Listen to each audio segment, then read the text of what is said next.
నేను ఇంట్లోకి కావాల్సిన గ్రోసరీస్ సంత నుంచే తీసుకొనొస్తా. ఎందుకంటే అక్కడైతే మంచి రీజనబుల్ ప్రైస్‌కైతే ఇస్తారు.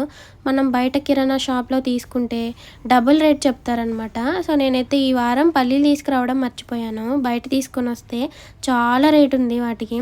పల్లీలతో నాకు బాగా పనుంది. ఎందుకంటే మా పిల్లలు డే బై డే నాకు పులిహోరే కావాలని అడుగుతారు. పులిహోరలో ఖచ్చితంగా పల్లి లేకపోతే ఎలా చెప్పండి. సో, అందుకోసం అనేసి.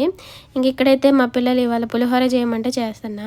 కొంతమంది పులిహోరలో ఇంగు వేసి చేస్తారు. సూపర్ టేస్ట్ ఉంటదంట. కానీ ఇప్పుడు చేయడానికి ఇంగువ అందుబాటులో లేదు. సో, అందుకోసం అనేసి ఇంకా మామూలుగా అయితే చేశాను. ఇలాగేనా కాదా కామెంట్ చేయండి. సో, కొంతమందయితే చింతపండుతో చేస్తారు. కానీ నాకు చింతపండుతో దానికన్నా నిమ్మకాయ పిండి చేస్తారు చూసారా? ఆ పులిహోర అయితే చాలా ఇష్టం.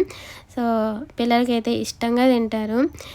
సో, మొత్తానికైతే ఇంకా పులిహోర అయితే కంప్లీట్ అయితే చేసేసాను. మీరైతే వీడియోకి మర్చిపోకుండా లైక్ చేయండి. వీడియో నచ్చితే షేర్ చేయండి. అలాగే